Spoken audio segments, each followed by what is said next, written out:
Assalamu alaikum, everyone. How is everyone doing in Pakistan? I hope you're doing well. Happy Ramadan to everyone. I also want to say thank you for attending this session. I'm trying to turn off my music, so I'm trying to do two things at one time. I don't want other music to be playing while we're talking, but it is very, very good to have you. Thank you so much for spending time with me. I know that all of you have just broken your fast, and it is a late night there. It's a little bit 8:07 p.m. We are at 60 people. We did have 198 register, so congratulations. And I'm hoping that we can continue to spread word about this event. To be honest with you, we've only offered it briefly for a couple of months, and we're already at 198 people registering. We just got to get people to come now once they register, because if you take a spot, then other people can't register. And so no need to register and then not show up. So that's going to be a tough thing to navigate. But in reality, it's nice to have everybody doing it. If we've got 200 people now and we continue to do this as we plan on doing this all year long, then I'm sure by the end of the year, we're going to really be pushing the RSVP thing. So, because I know the lunch break series in the States, usually within, I'd say 3 hours, we're at full capacity. Here, it takes a couple days and a couple of emails, but the reality is we get 198 people registered, and that's great. Now, I do want to point some things out, ladies and gentlemen. First and foremost, if you have not registered or subscribed to the EPSA YouTube channel, this is the Pakistan Biological Safety Association's YouTube channel, I would ask that you do so. And I'm going to tell you why. First and foremost, our goal is to have over 100 videos posted by the end of the year.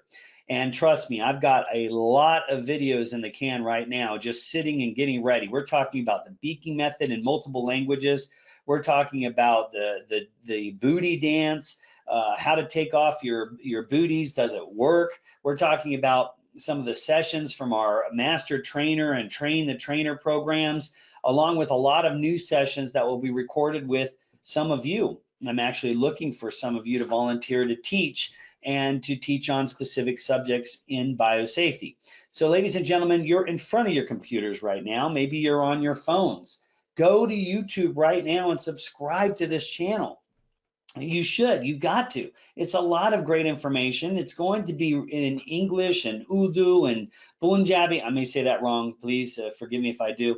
And a lot of other languages as well. We're trying to get as many languages on there as we can, but we want it to be a resource for you. So please go and subscribe to this, because this is a really good way to solidify where people get their information. It serves as a common thread. It allows for people to communicate. And ladies and gentlemen, it is beneficial for EPSA. So let's spread the word. If you know anyone who would be interested in biosafety information, because the minute a video is posted, you are made aware of it, please go to the EPSA YouTube channel and subscribe. I'm begging you. All right, right now, right before we started, we had 322 subscribers in Pakistan. I am hoping that when I get off this call, I'll have a lot more. So please, if you're out there, go and subscribe to this YouTube channel. It'd be very beneficial. Okay, let's go ahead and talk about what being human is all about. Ladies and gentlemen, there are places around the world, not just in Pakistan, even in the United States, that are working with biological agents. And these biological agents, as you know, are a risk, not only to human health, but maybe even to plant and animal health as well. But ladies and gentlemen, one thing that we always do is we tend to focus. We tend to focus on the agent, as though the agent is the biggest risk that we have in that laboratory environment. And I will tell you that even though the agent is the biggest risk, even though the agent is the most obvious risk, it certainly isn't the greatest risk we face. Now, we've talked about this in previous sessions, that one of the reasons why I even have a position in biosafety is I'm not a microbiologist and I'm not a scientist, I'm a behavioral psychologist. And what I focus on is the behavior of people. And so even though the agent is the most obvious risk in the laboratory environment, it is not the greatest risk we face today. The greatest risk we face today is the interaction with that agent, how people work with that agent. And when we look at the people working with the agent, well, guess what? We're human. And this is one of the most beautiful things that I believe that Allah has given me. He has blessed me, truly, truly blessed me with the opportunity to fly around the world and to deal and work and serve people from a variety of different cultures. And I have been truly blessed in serving Pakistan. And I realize that as long as you're a human being, the information that Allah has given me, that has blessed me with the experiences, can and do apply to you. And it doesn't matter if you speak Urdu or English or Spanish or Chinese or Thai or what, it doesn't matter. What matters to me is if you're a human being, you being human is in and of itself a risk. It doesn't matter where you live in the world. It doesn't matter what culture you belong to or what religion you share or what gender you have or how old you are. If you're a human being, you're going to encounter these human risk factors. And so I want to today talk with you for the next 40 minutes about what some of these human risk factors are and what you can do to control those risk factors. Because if you're going to work around biological agents, you must realize it's not just about you. It's also about the people that are working around you. And the reality is, and this is the truth of the matter is that if you think you work in a bubble in a biological laboratory, you're so wrong. The behaviors of those around you have a direct impact on your overall safety. And because they have a direct impact on your overall safety, it's very important that you not only become aware of human risk factors, but that you become aware of those around you and how they're behaving around you as well. Now, again, I've talked about hazards in the laboratory many times. Before this talk, we talked about it. There are three great hazards we face today. The first is the agent itself.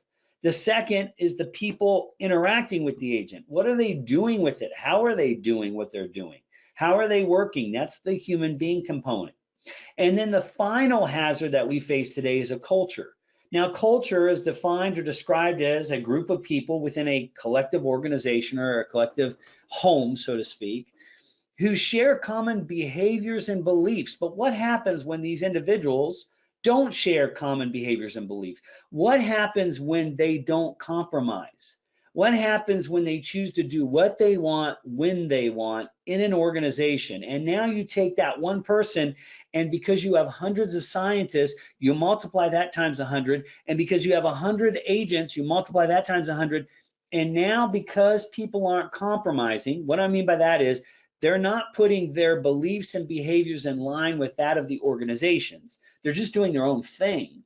Now you've got a huge risk, and that's with culture. So the greatest hazards we face today aren't the most obvious ones. The agent is a hazard, there's no doubt, but it's the people, it's the culture, it's this collective behavior around the agent that serves to be one of the greatest hazards we face today. Now, again, we talk about risk assessment, and everybody says in risk assessment we trust, in risk assessment we do. And listen, risk assessment is the backbone of biosafety.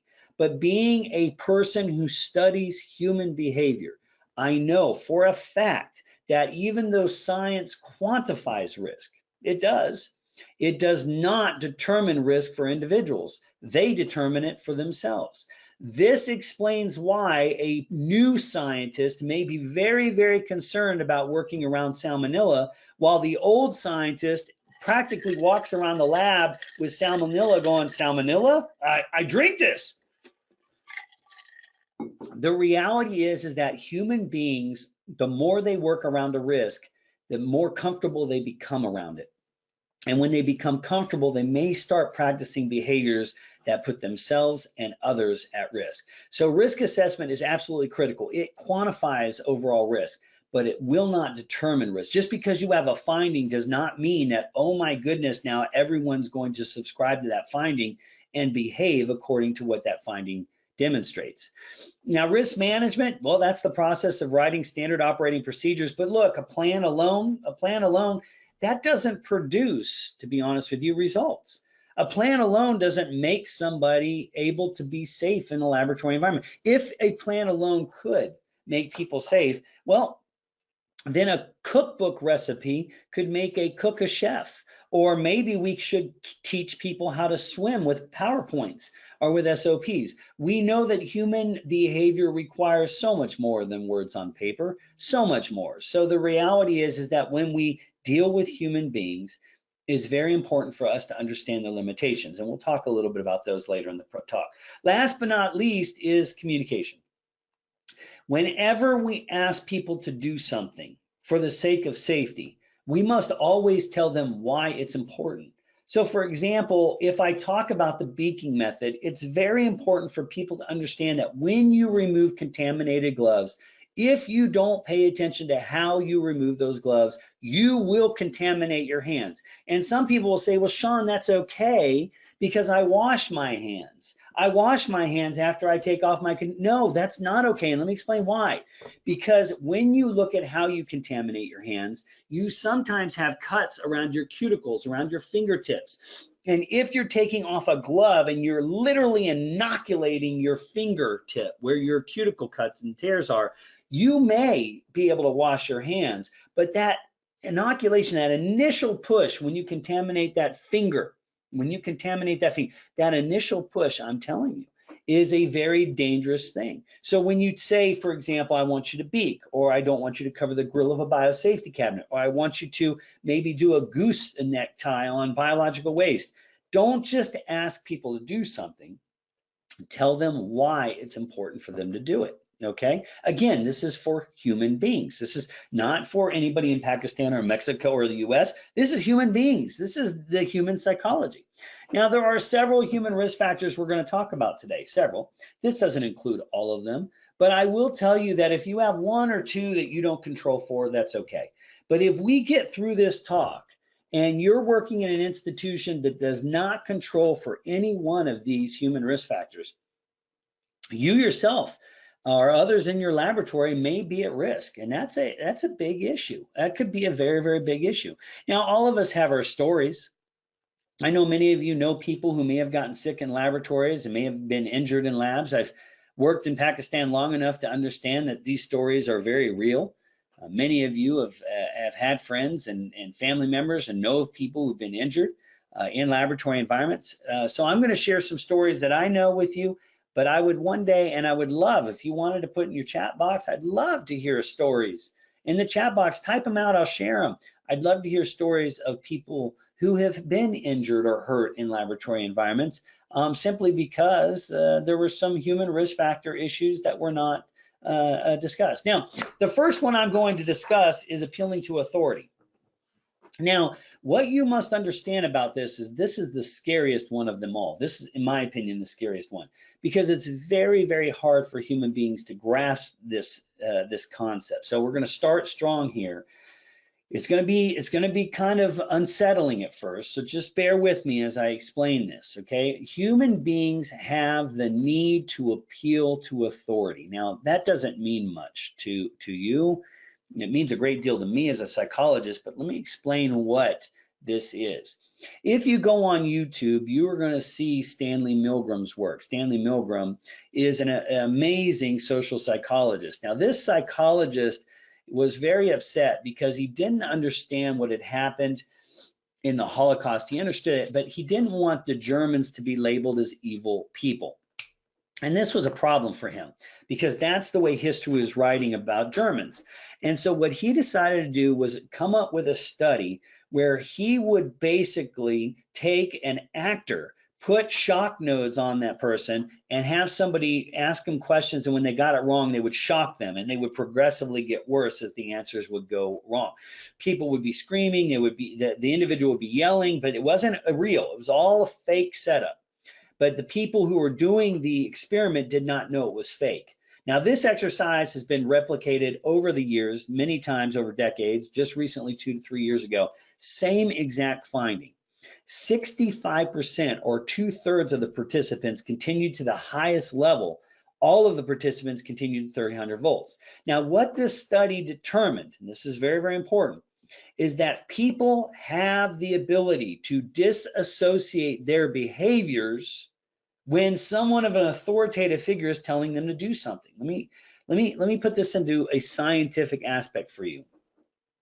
If your boss or a PI tells you to do a study that is unethical, that is restricted, that is wrong, and you say, there's no way I would do this. Well, the minute that person says, in order to get your PhD, you will do this, you say it's wrong, I can't do it. And they say, don't worry about it. I will take the responsibility for it. You as a human being will begin to participate in behaviors that you yourself would not want to or normally would participate in it. We have seen this abusive behavior when it comes to science. We've seen it when it comes to sexual harassment and sexual abuse. We've seen it all across the board in a wide variety of aspects. And here's the issue. If your organization does not have a process to control for this, then you may have an issue. Let's explain what that means. Human beings will do what an authoritative figure asks them to do because they can disassociate themselves from the consequences of their own behavior. They basically, human beings have this ability to say that it wasn't me doing the behavior, it was the authoritative figure. I was just listening to what somebody, an authoritative figure, was telling me to do. And we've learned this over and over again. And the reality is that in order for you to control this, I would strongly encourage leaders around the world to establish anonymous reporting systems for authoritative abuses, that these abuses are investigated and discreetly and with great sensitivity for the protection of the individual reporting. Now, I just want to forewarn you, when I have worked with organizations to implement this reporting system, there have been organizations that have been absolutely turned upside down. And what that typically means is that individuals, there are years and years of abuses of authoritative power, and the minute this reporting system gets put in place, all of a sudden these abuses start getting reported and an organization doesn't know what to do. I am telling you again, for the sake of biosecurity, for the sake of biosafety, and for the sake of a healthy academic and workplace environment, one should always have a means of reporting any abuse and authority to the highest level within that organization. And again, it should be discreetly handled, and it should be handled with great sensitivity and the highest level of integrity. Otherwise, you have a human risk factor that is not controlled. Okay. Now, ladies and gentlemen, I want to ask questions before I go forward. I'm sorry that I'm old and I need glasses. If there's any questions about this human risk factor, let me know. Let me know now. I do see a lot of individuals, which is really neat. I do hope that you are subscribing to YouTube. I see a lot of people saying I've subscribed, which is neat. I get some private messages here, which is very, very nice. Any questions before I move to the next one? Any questions? I'm not seeing anything come in, and remember, I do want questions. If you have any questions, throw them in the chat box. Ladies and gentlemen, just to update you, we are up to 72 people. That's great. So we are talking to 72 people in Pakistan this evening. I even believe there's somebody in Beijing, China right now. So I will say hello to you there. Dr. Azetta says, can you please elaborate the control? The control is just an anonymous reporting system. It allows people to report abuses of authority. It could be on online web form. It could be a telephone line that somebody calls and leaves a message on. It could be all sorts of things. Preferably, I like the online web form. People click on a link and fill out that form, and then it can be investigated very discreetly and with great sensitivity. Surveillance is a control, but that's really not what we're looking for here. We're really trying to discover leaders and authoritative figures that are abusing their powers in ways that make people feel uncomfortable morally, and that's what we're looking for. Okay. Being a leader, we try to sort behavior, but sometimes our seniors refuse to take decisions on behalf. Please comment. Again, when we are faced with a leader that is misbehaving, there's only so much that we can do. We can't be expected to change or make somebody who's misbehaving behave better. So we inform them that we disapprove of what's happening. We then, if they don't listen to us, we may go and get additional colleagues to inform them that we disapprove.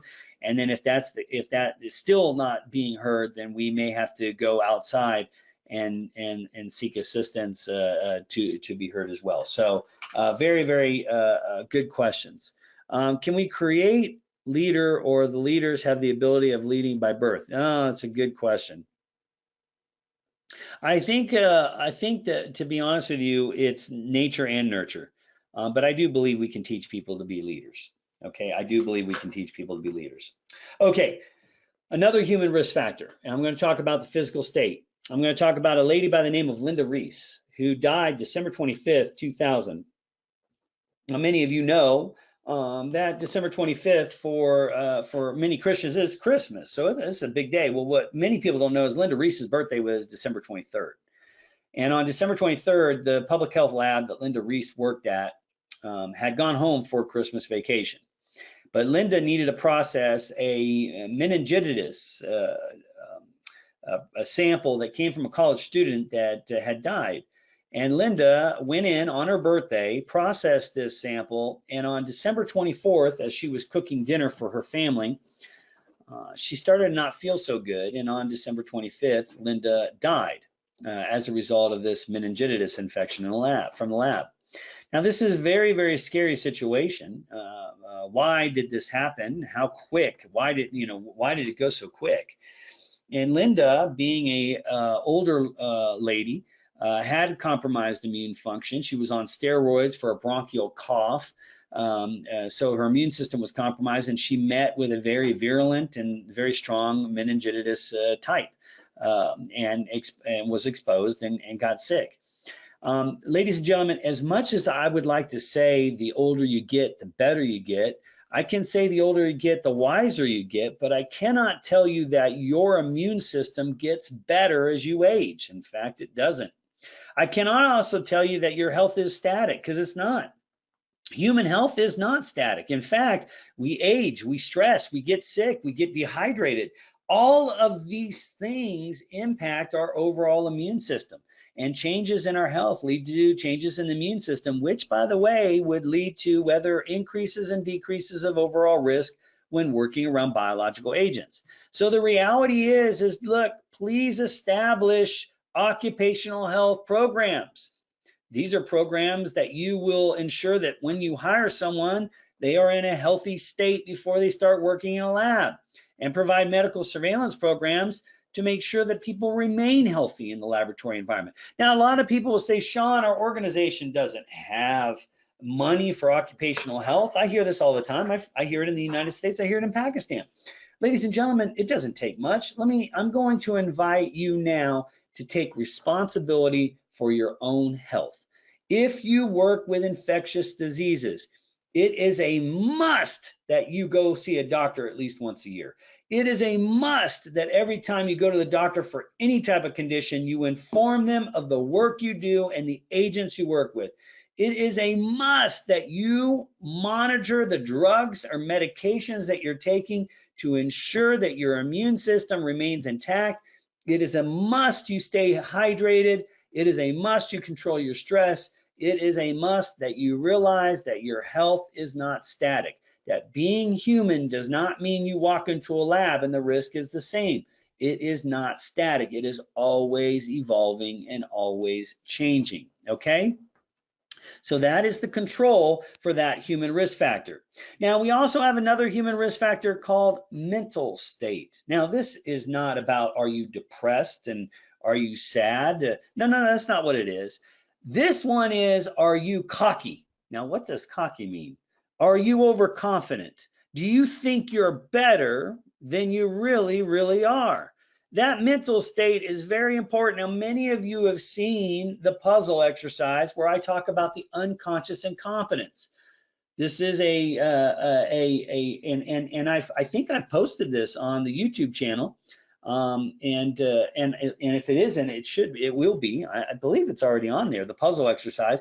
But the reality is the unconscious incompetence. This is a very, very important aspect. This is someone who believes they can do something. They believe it with all their heart. I know I can do it. I believe I can do it. But the fact is they don't know that they don't know that they can't do it. And this really, really, really is a very, very hard thing to teach. Human beings always try new behaviors because they believe they can do something. So it's not a bad thing to have as a human being. You would never try anything new if you didn't believe you couldn't do it. But being unconsciously incompetent in a laboratory environment is a very scary outcome. It can lead to very, very scary issues. When someone says, I know I can swim, I believe I can swim, and then they jump in a pool and they learn in that moment that they can't. Unfortunately, they drown. The same thing with working with biological agents. I know I can do this, I believe I can do this, and then they start working with it and they realize they can't. That is unconscious incompetence. If your organization is not providing training that challenges people, that ensures that people pay attention to the details that keep them safe, you better watch out. The mental state of your workforce may not be healthy. That means that the mental state is, I'm overconfident, I'm not paying attention to detail, I'm becoming complacent, and I'm very apathetic, I'm accepting risks that I don't necessarily. One of the things that blows me away in Pakistan today is the acceptance of risk surrounding tuberculosis. Do you know how many people in Pakistan are working with TB cultures and not wearing respirators and not working in biosafety cabinets? And when you talk to them about it, it's that they recognize and they realize, yes, I know it's an issue. I know it's an issue, but there's not anything I can do about it. It's the way it's always been done. All right, look, I understand that. It's very true, but that mental state is very dangerous and could potentially lead to TB infections among laboratory staff. Okay, it's very, very important. We have to challenge this mental state. Humans will overestimate their skills while underestimating the need for resources and other environmental conditions, learning they are incapable of doing something while attempting to do it. That can be very dangerous in the laboratory environment, extremely dangerous. All right, so what do? We ensure cognitive and behavioral verification of all safety standard operating procedures. We make sure that when we put somebody in the laboratory environment, they not only can tell us what we expect them to do, but they can actually show us they can do it. That's what we do to control for the unconscious incompetence, okay? All right, so I've talked about two human risk factors. I wanna see if there's any questions here. I'm gonna look here, and it says, let's see here. The most difficult issue we are facing, the change of culture. Changing the culture will help improve overall system. Basically what you're saying is the most difficult problem we're having is getting leaderships to care about safety. And that's pretty much it, because if a leader cares about safety, then the organization's culture is going to change. End of story. When you look at good kids, they come from good parents. When you look at good cricket players, they come from good coaches. The reality is when you want good safety, you need leaders to care. And that's what you're saying. We need more leadership in safety. Okay. And let's see here. There's another comment. It says, leaders are born by birth. It's proved by history. What? What? It's proved by history. I don't necessarily agree with that. I'm not going to agree with that. There's a lot of people that don't have authoritative figures and they are leaders. I don't know if I'm going to agree with leaders are born. I think there are definitely leaders are given opportunities and positioned primarily because, in my opinion, Allah positions those leaders. But I'm not going to say that you can't learn leadership, that you're either born with it or born without it. That's a very sad statement, in my opinion. I think you have the ability to become a leader, and I think all of us who are parents are certainly leaders to some extent in our life. Yeah, we'll talk about that, Kendall. That's very, very good. About fear, denial, stigma. How can we control the mental status of individuals working in our lab? Again, you train them. You basically train them. You show them what they know and what they don't know by simply asking them questions. If resources are not provided by leaders or authority, what does a competent person do? It depends on their options. If they have options to work in other places, they go to other places. If they don't, then maybe they take a look at what they need to do and how they can do it in a safer way. They seek expertise outside of themselves to solve certain problems, okay? It's a good question. If our laboratory is not providing health or safety medical facilities, so what can we do? Again, I'm going to always encourage you to take responsibility for your own health.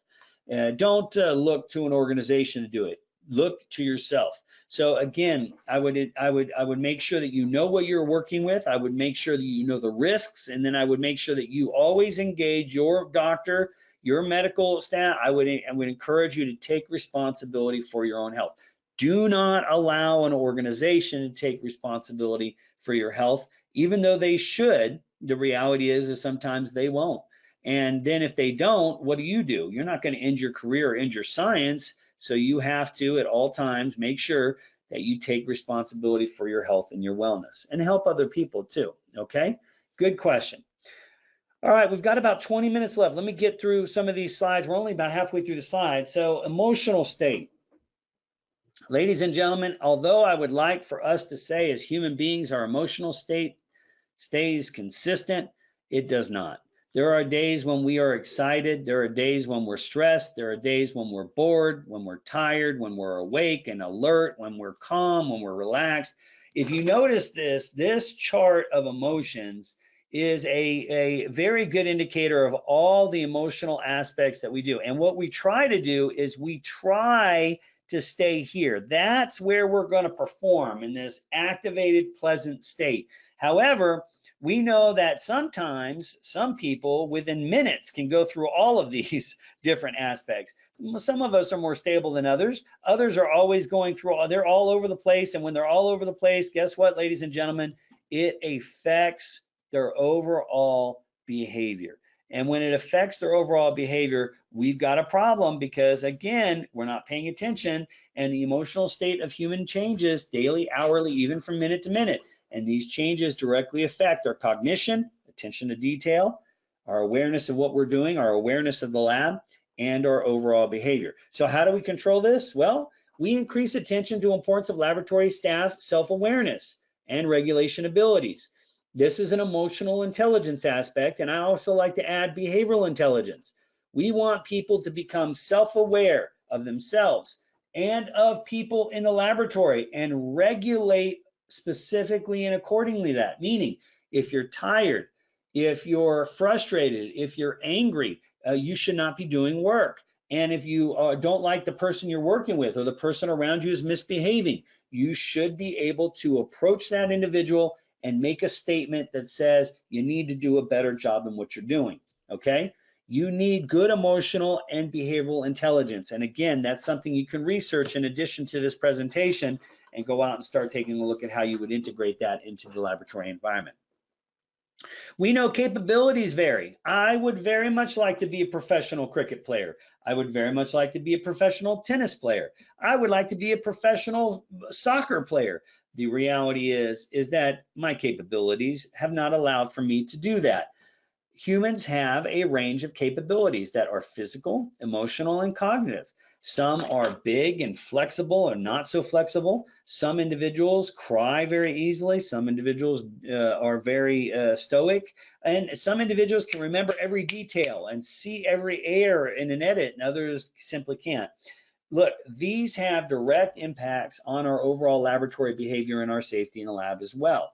And so the reality is that we have to engineer a laboratory to ensure maximum efficiency for all human performance factors, cognitive, behavioral, and emotional. We have to realize that we're not dealing with robots or computers or our smartphones or tablets. We're dealing with people, and their capabilities on an emotional, cognitive, and behavioral level are very, very different, and can be very, very unique. Okay, very, very unique. Let's see here. I'm going to look. I've talked about two controls. Let me see if I can look at what the audience is saying here. All right. If you're following protocols while working in laboratories, but other personnel working at the same place are not following, that is a big issue, Dr. Zuba. That's what we were talking about. Listen to what you're saying. If you're driving on a road and you are following the laws and the rules, but the people driving next to you are breaking the laws and the rules, how am I safe? Well, you're not. And so I would make a stand. I would start telling people you're going to hold them accountable to the rules. I would start talking to people, and I'm sorry, there's going to be a lot of people that get very, very angry. But you know what? I want you to fight for your children, your wife, their children, their wife. And let me explain why. If something goes wrong in that laboratory, let's talk about least someone gets sick, someone gets injured, someone dies. Let's talk about this. First, your science is going to be impacted. Second, the reputation of the organization you belong to will be impacted. Third, for years, the wife, the children will miss the person who's died as a result of these misbehaviors. So you can sit back and believe that if I do what I'm supposed to do, I'm going to be safe. Or you can start saying to people, listen, ladies and gentlemen, we're a team here, and we are only as safe as our weakest link. And I'm telling you right now, if I'm seeing you do something wrong or you're seeing me do something wrong, I need you to let me know, because we have to watch each other's backs here. Because there will be some days that I'm stressed and I'm distracted. There are some days when I may not be at my best, and I need you to tell me that I'm doing something that I shouldn't be doing, just like I'm going to tell you. We should be a family. We should be a team. We should be watching each other's backs, period. And if someone is doing something wrong in a laboratory next to you and you don't say anything, not only are you putting yourself at risk, but you're putting everyone else that comes in that lab at risk as well. Okay? That's a good question. All right, I believe leadership relies on multiple factors. I agree with you 100%. 100%. How do you address the male and female attire in Pakistan as a risk? You know, Dr. Yasa, that is a challenge, and you know, it's hard. Let me tell you why it's hard. It's hard because I've met with a great resistance from the outside. I never, ever, ever mean to disrespect anybody. Trust me. If I ever offend you or hurt you, I ask two things. Number one, that you forgive me, because that's not my intent. And number two, that you let me know so I don't do it again. Even though I may look like I could be from Gilgit, the reality is I'm not from Pakistan. I'm not from everywhere in the world. And in fact, in the United States, I still offend people, even though that's where I live. I never mean to offend anybody. But one of the things that we have tried to talk about is how do we control risks associated with beards and hijabs? They're there. The risks are clear and they are there. And just because we bring up the risk does not mean that we are trying to remove the practices that people are doing. We're simply identifying a risk, and we need you to come up with solutions that are going to work for the culture that you belong to. So for example, right now, I'm currently involved in filming a 5-hour training program on CCHF. Now, this training program will include a doctor that deals with vector-borne disease, an infectious disease doc, and a laboratory, a clinical microbiologist, or a clinical laboratorian who works with high risk pathogens in laboratories or medical healthcare samples. And then of course myself talking to doctors and nurses about how to triage and work around an infected patient with CCHF. In this talk, we are going to talk about a safety kit for Eid and a sacrifice safety kit. And in talking about a sacrifice safety kit, we're by no means meaning to offend anyone. We don't want sacrifices to end. It's very important. It's a very important practice, and I think it's a beautiful one, dealing specifically with Abraham and piety and how we serve Allah. I think it's a beautiful practice. But, and this is huge, livestock don't show signs or symptoms to CCHF. And if our livestock that comes into Pakistan is infected with CCHF at high levels, and people are performing sacrifices in unprotected ways, we could see a huge spike in CCHF in Pakistan, an epidemic of it. And that scares me. It scares me because I think the nurses and doctors aren't prepared. It scares me because I think that you take a look at a very sound and beautiful religious practice, and you've got a problem, because now you've got a serious public health threat that comes to Pakistan almost every single year.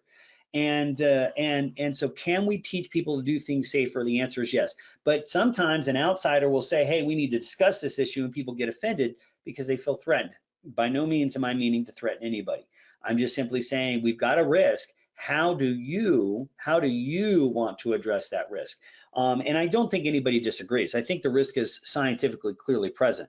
The question is how do we handle it? That's a very good question. Just sharing in emotional states really contribute to work in the laboratory. It is. It's my personal experience. Being tired and frustrated adversely affects the experimental work. Oh, what a beautiful, beautiful statement. I agree 100% with that statement. It's not only known from you personally, but you can look in the literature of psychology. It says the same thing. Dr. Hazan says emotional state is dependent on one's own, but at the same time, environmental one. Yeah, that's right. If they work around people they don't like, this could be a problem. Sometimes that environment is beyond our control. In that case, regulating emotions or mental state is seemingly hard. How do you see this? It's very hard. It's very hard. First, you have to become self-aware, and then you have to regulate. And so we can talk about that, but I want you to research it on your own. Look at emotional intelligence. It talks about awareness and regulation aspects for optimal human performance. Okay.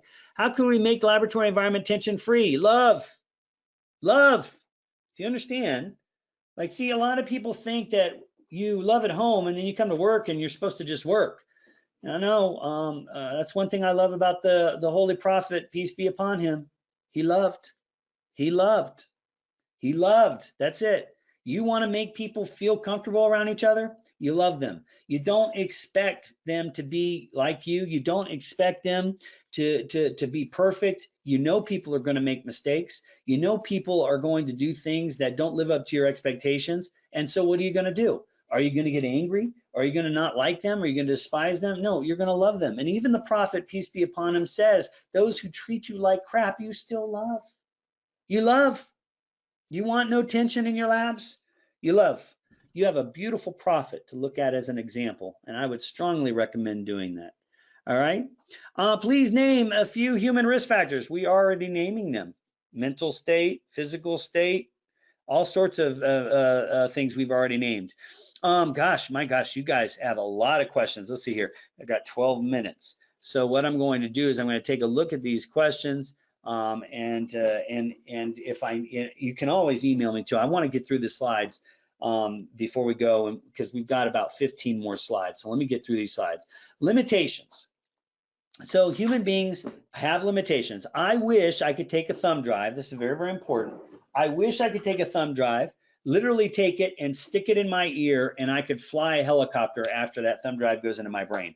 That is not the case. Humans cannot learn a behavior through a plan. They have needs. They cannot be programmed. They are not robots. Have feelings, behave independently, have different levels of education, experience, and perceive risk differently. This is human beings. We are not computer systems.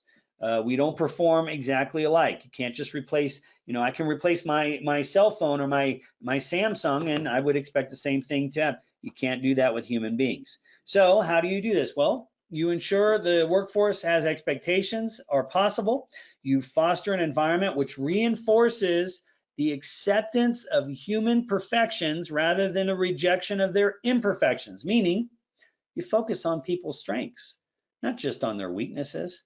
You focus on what they're doing right, not just on what they're doing wrong.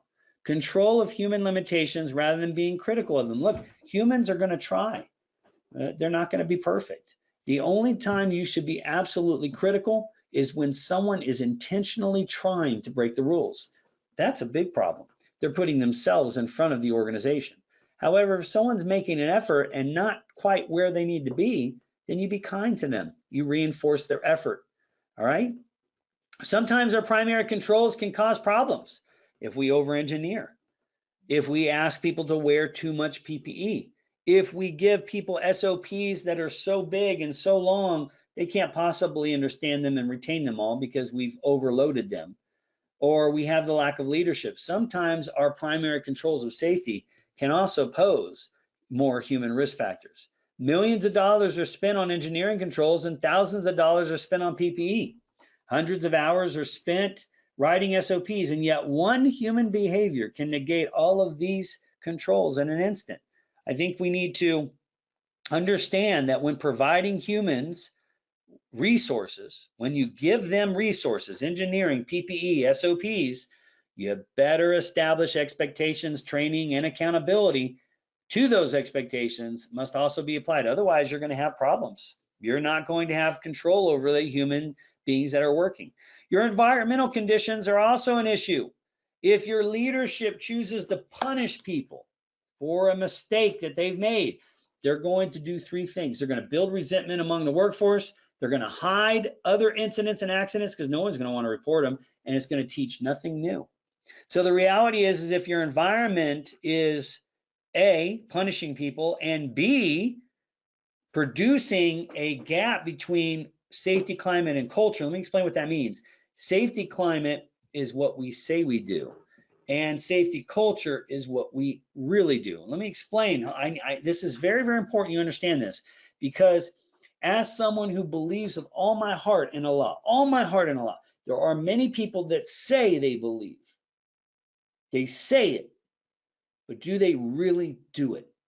And the bigger the gap between what they say they do and what they really do, the bigger the risk they face. Not only in relationship to Allah, but also in relationship to your wife, your husband, your friends, your partners, your family, your children. What you know is real and what they say is real. If there's a big gap. But now let's talk about safety. If I walk in the laboratory and you say you don't eat, you say you don't talk on the cell phone, you say that you do your quality controls, you say you do all these things, but in reality, you're not. The risk, the gap between what you say you do and what you really do, if it's vast, the risk grows as well in safety, okay? All right, the risk grows as well. Human behavior is directly influenced by the environment, more than most like to believe. Environmental factors can and do produce unsafe laboratory behavior. So you establish a one safe culture with expectations of leadership, scientists, and safety officials. You do safety together as a family. So in closing, and it's very, very important I bring this up, one of these human risk factors, it doesn't matter. If you're missing one, you're not controlling for one, that's okay. But when you look at all of these human risk factors, if you're not controlling any of these, I'm telling you, it's only a matter of time before a catastrophic event of some sort is going to happen. Being human is a great risk when working in the laboratory. And I think it's an important concept that many of us who work in labs need to start considering, especially when taking a look at what we need to do to stay safe. Okay? Well, ladies and gentlemen, I am so grateful for your presence and for your time.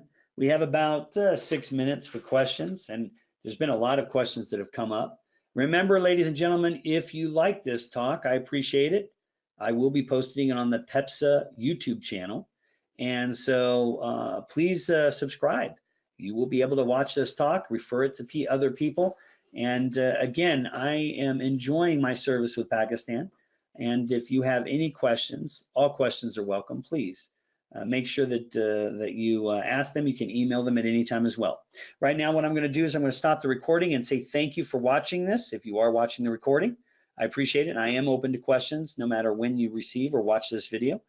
And ladies and gentlemen, I want to thank you for joining me live. We got up to 77 people attending today. 198 registered, 77 attended. I'd love to see a little bit more.